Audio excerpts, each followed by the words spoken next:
안녕하십니까. 석세스 칼리지 사이먼 박입니다. 저는 오늘 축구 이야기를 한번 더 해보겠습니다. 제가 유럽이 축구가 강한 이유에 대해서 세 가지에 대해서 설명을 하니까 마치 축구에 대해서 많이 알고 있는 것처럼 주변 사람들이 그런 사이먼 박 선생님, 박 교수님, 한국하고 우루과이 월드컵 경기를 하는데 누가 이깁니까? 이렇게 물어보는 사람들이 몇 분 계세요. 그래서 저는 한국 사람이어서 팔이 안으로 굽는다고 한국이 이깁니다 이렇게 이야기를 했습니다. 여러분도 한국이 이길 거라고 다 믿고 있는 거죠? 또 믿고 있습니다. 하지만 AI를 비롯해서 축구 전문가들은 한국이 이긴다는 확률이 우루과이에 비해서 낮다 이렇게 평가를 하고 있습니다. 저는 한국이 우루과이를 이긴다라고 확신을 가지고 왜 이기는지에 대해서 여러분들에게 사이먼 박이 가지고 있는 제한된 분석으로 말씀을 드리겠습니다. 한국이 우루과이를 이깁니다. 자, 그 이유는 한 가지입니다.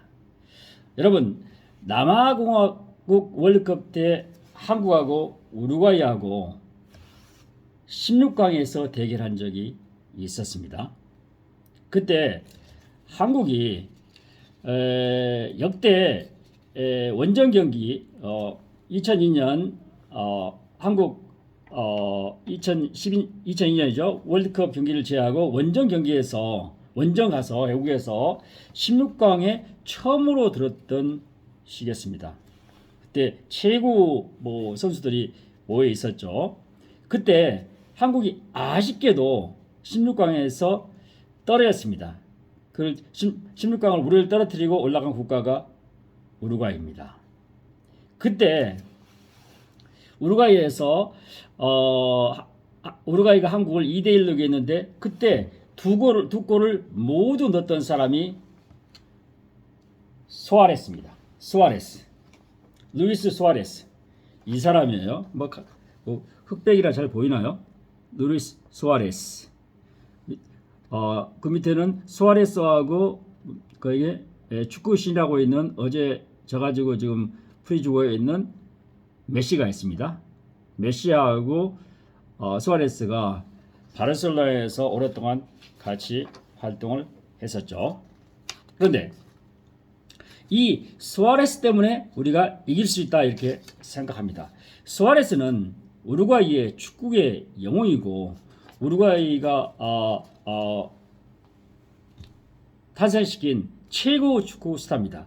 한국과 같다면 커리어 면에서 보면 한국의 축구 레전드인 황선홍 선수, 그다음에 한국에서 유럽에서 최고 활약을 했던 박지성 선수, 그다음에 현재 유럽의 최고 스타 중에 하나인 토트넘에 하려고 있는 손흥민 선수 세 사람을 합친 정도 캐리어를 가지고 있는 사람입니다.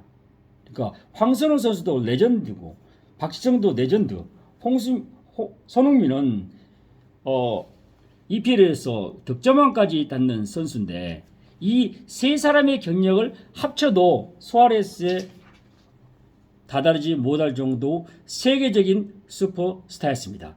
이런 슈퍼스타를 갖고 있는 팀이 우루과이입니다. 그런데 한국이 수아레스 때문에 이긴다. 이게 제가 주장하고 싶습니다. 하나만 말씀드리겠습니다. 수아레스는 현재 나이가 36세입니다. 36세. 축구 선수로서는 지금 절정기를 지났다 이렇게 생각이 됩니다. 수아레스의 경력을 보면 2005년부터 2006년까지 우루과이에서도 몬테비데오에서 나시오날이라는 팀에서 활약을 했습니다. 나시오날은 100년이 넘은 120년 정도 되는 우루과이에서 가장 오래된 축구 클럽 중에 하나죠. 그 다음에 여기서 워낙 특출한 역할을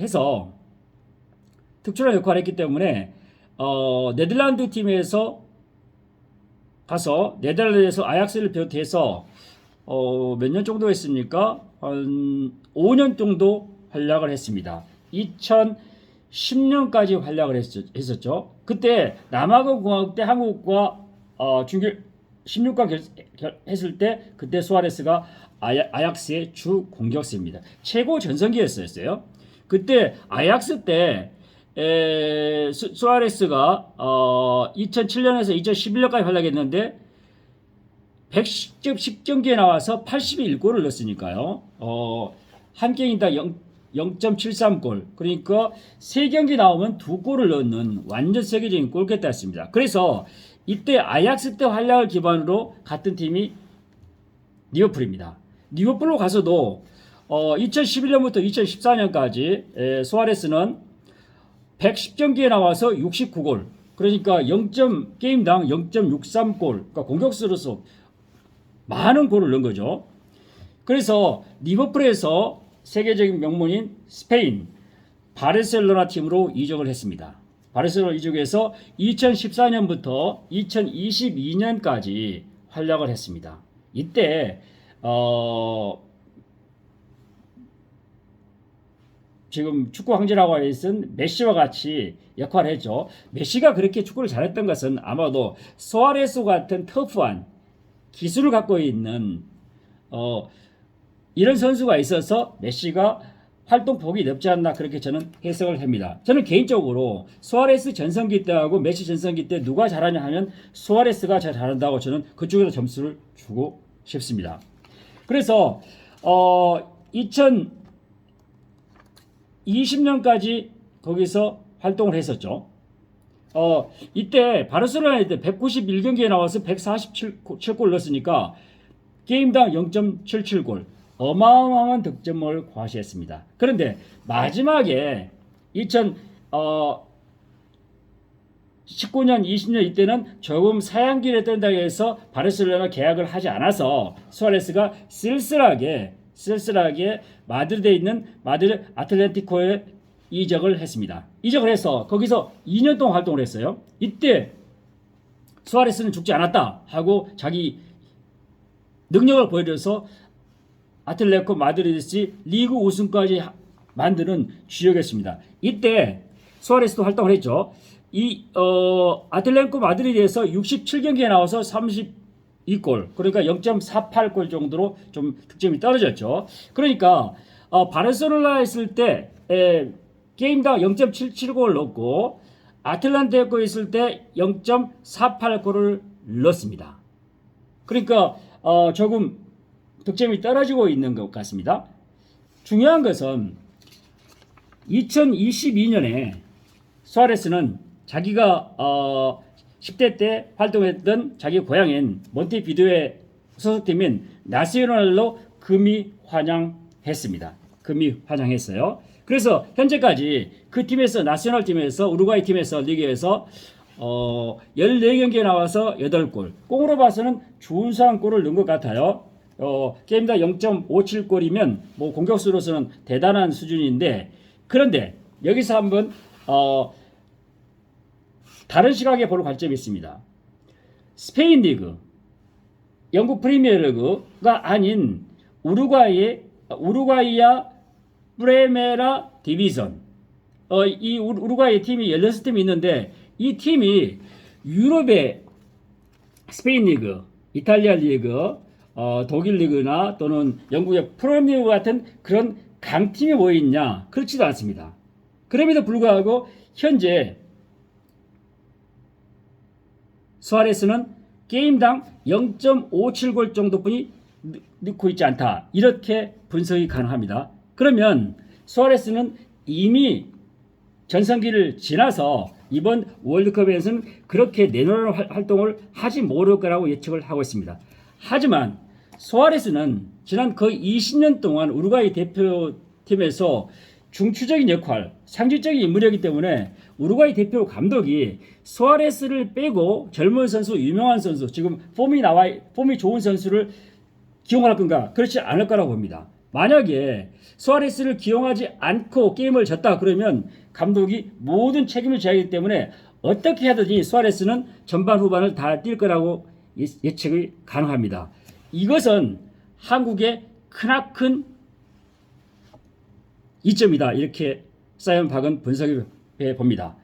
왜냐하면 수아레스가 영국이나 스페인 이런 리그에서 뛰었으면 세계적인 탑 클래스 선수들과 계속 부딪히면서 뛰었고 체력적이라든가 기술적으로 유지했을 텐데 아마도 영국이나 스페인 또는 이탈리아의 2부 리그 비슷한 수준의 팀에 지금 나셔널 리그 팀에 가서 우루과이 팀에서 뛰었기 때문에 예전의 폼이라든가 예전의 골키터 능력을 계속 갖고 있지 않을 뿐만 아니라 아마도 체력적으로도 좀 떨어져 있을 거라고 예측합니다.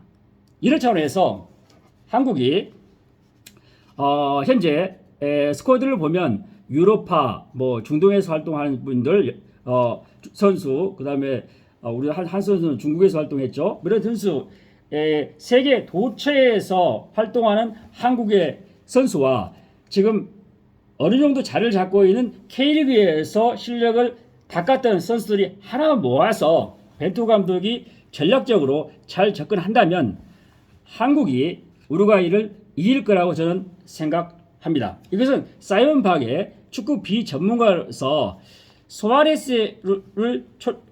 수아레스를 중심으로 분석해서 여러분들에게 희망적인 예상을 보내드렸습니다.